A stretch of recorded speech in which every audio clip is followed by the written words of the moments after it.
I am indeed a northern listener then.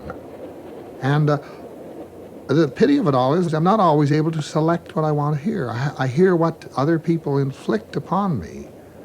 You know, the noise of civilization and its discontents. No matter what we do to try and escape them, unless we select and understand and use what we hear, we are lost indeed. Not just lost listeners, but indeed lost people. I do believe that being able to select, I do believe that being able to reflect on that selection makes you more than the mere analyst that most of us claim we are. You see, I think the world is ridden with analysts. I think it's hag-ridden with self-appointed people that cut society apart and say, well, this part is worthless and this part is something else. In detaching and in reflecting and in listening, I suppose I'm able to synthesize, to have these different rails meet in the infinity that is our conscious hope. Let's not kid ourselves. The North isn't going to be made up in future years of gigantic plastic bubbles surrounding Arctic villages with a cloak of warm air. And it isn't going to be modeled on at least what's represented as pretty highly scientific, rational northern towns of the Soviet Union. It isn't going to have the sort of flow of economic life of an Alaska, which is so largely based on a defense industry. I think the North in the future is going to look appallingly like the rest of Canada, and that's great as far as I'm concerned. It's going to look like suburbia.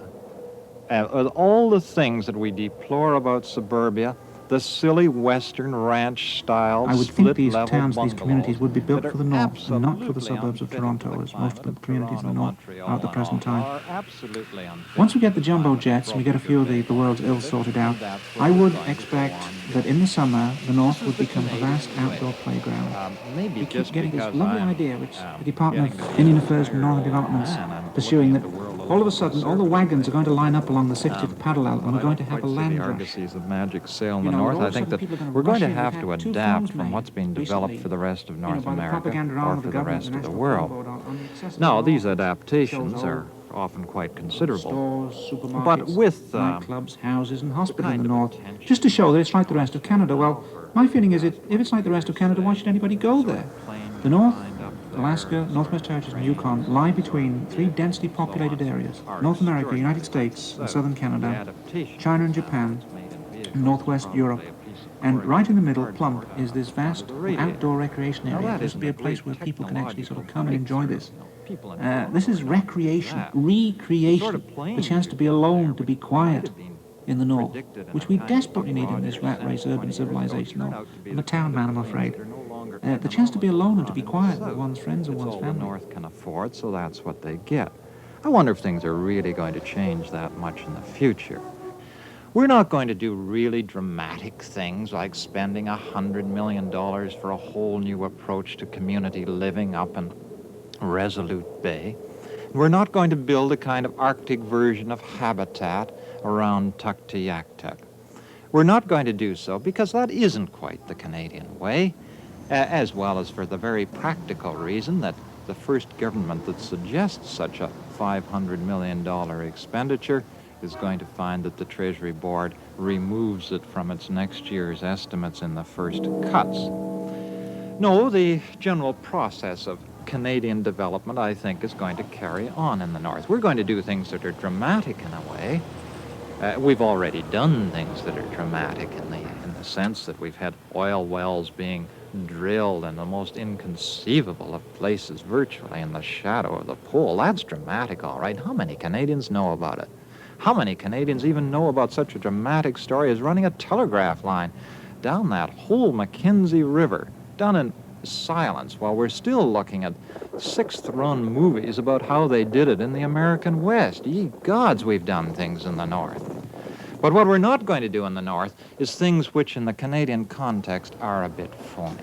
I would see We're our going to school live kids going our up there in the irrational jumbo lives. jets We're not going and to learning biology go by together, for sort example, of looking in at things high-rise and walking apartments around, and learning botany London's through the soles of their feet. generally I'm a geographer, and this Canadians is Strike's don't responsive like chord. doing that, except The North in could be a larger kind of cities. laboratory where we could, because we're an affluent society, we could take We'll our live in our time urban and involve sprawl, people in we'll solving waste these very money on our complex sewers problems that way, of we'll social waste change. money on our Many of the heat and problems so of the on. underdeveloped world, for Because instance, that's how the do you way we bring tend to a be very happy, high and level of because science and that's the way technology we can go on into what living we are pleased to without call committing primitive areas enormous among resources primitive of people? our future to And how do you do it something in such a way that you don't that harm or hurt people? This is very we're going important to in be this day governed and by age. the cash And I'd like to nexus see in the North, as a far great more than the outdoor South laboratory, even. in a sense, Because so where we much could of the sort of North study and examine these processes. is financed by We could take our public time and funds, which are figure it out. scrutinized by And this is Parliament, terribly public important. funds that are The in ultimate aspect of the strong North, competition with is funds for things far nearer home, the local ultimate basis of subway, or the civilization. nearest freeway, That's and so on. information and knowledge. This alone And, is you know, a we've got a strong chance to do a factor marvelous output of dictating toward information, knowledge, conservatism and in approach and in people who get design. The real world. A Now, world that is, you know, whenever an full of architect draws horizons something and that's sort of really imaginative sort and of bright and sense, so on, this doesn't really experimental necessarily bring us much We should use this closer training. to a new approach in the Get North. information What in really the right counts way is to not do the things. architect's And when I say comment, the right way to do things, I it's mean the scientific politician's and comment, humane it's way the to do things.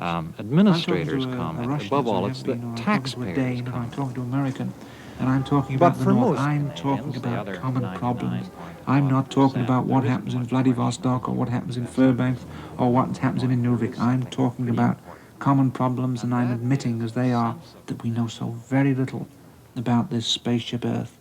And in the North we can find out so much. This sort of quest for El Dorado, it's so phony, it's so unreal in a sense, it's so anti-northern. The North is universal, it's a universal environment, you know, and the North makes you look at things on the global scale.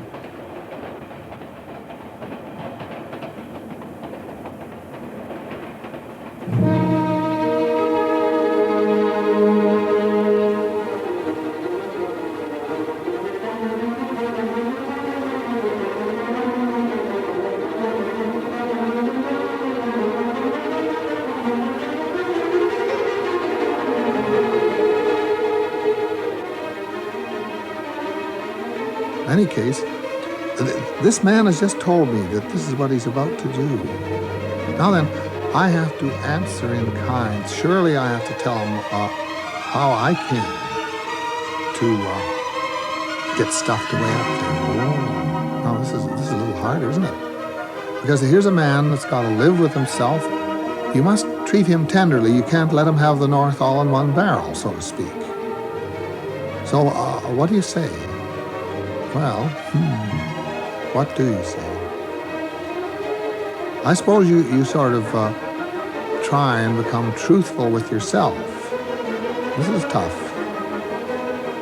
It's so nearly impossible that it takes all these miles and all this understanding and perhaps a need for human company.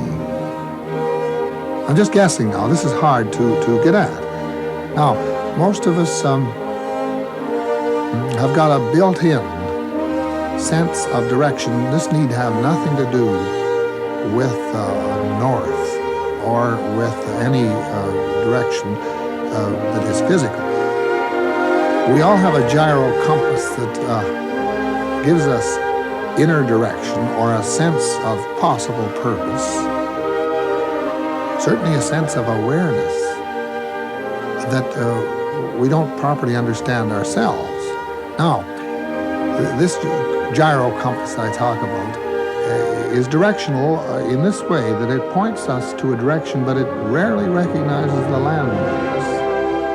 Very often we travel in two ways. We travel either by pinpointing at some point in our journey something where we can say, we've been there, we know this place. We go from the known securely to the unknown. So you begin by saying, we did, at least some of us thought that this was a challenge a while back. It looks actually sort of, surely it's a challenge now. I mean, this is the first time he's been on these rails that run north. Oh yes, you say, but then the challenge was different then. A few years back, certainly in human memory, eh? People thought that this, what we call our North, presented a real challenge. Well, what form did they take? What form? As if everything must have somehow form that you can sort of put in words. This is hard. This is hard on you. He must notice that you're struggling a bit, eh? But what you're really saying then is something like this, that there was a time when the challenge was understandable. What challenge then? Oh, well, here you have to take it easy. A certain William James then, perhaps at the turn of the 20th century, said that there was no moral equivalent of war. Well, I read that. There's no moral equivalent, said William James. No moral equivalent of war.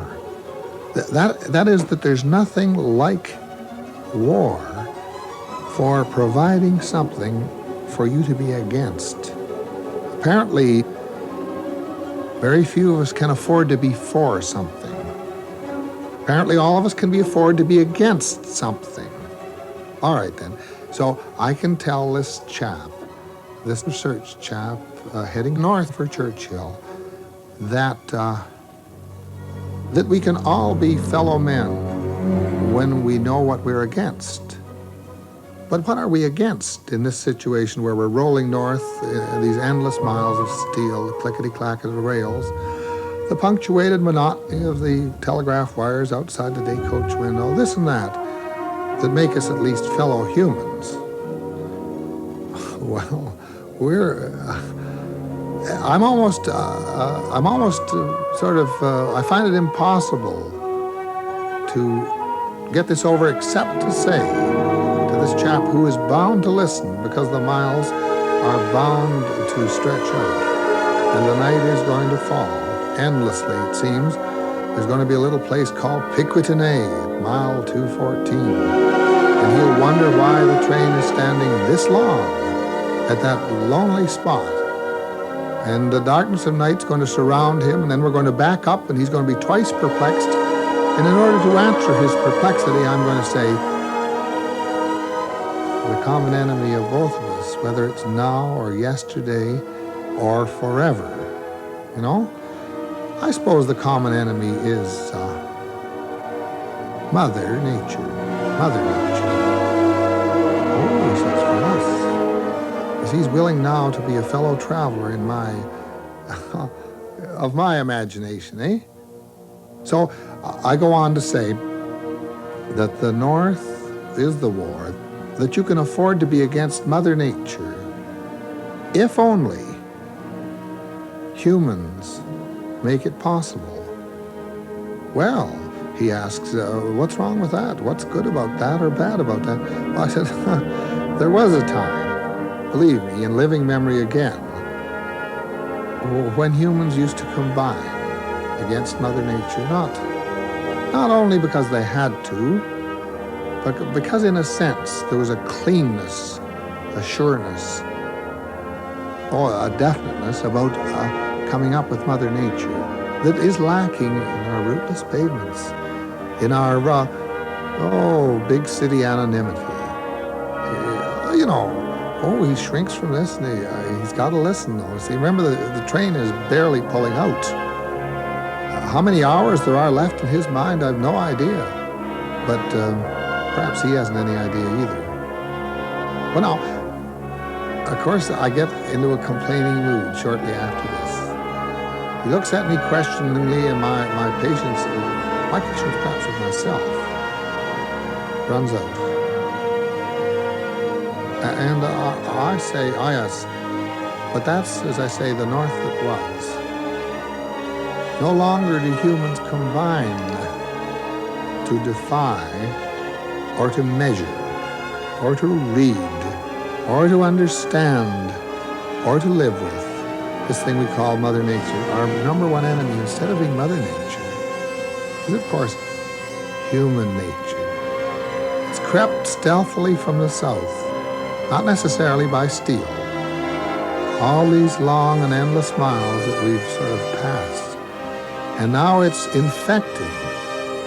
It's infecting the North with a contagion that's, I don't know what it's like. I don't dare tell this person that it's that bad. I just indicate it. He's a nice fellow. You know, I don't want to destroy his dream. Also, I don't want to smash my own, which is paper thin at times. So, we're up against this William James. Moral equivalent of war. The equivalent of this war now is now the North. This William James that wrote in Harvard this many years ago, whatever he did, I suppose he meant really that not war, the moral equivalent for us is going north.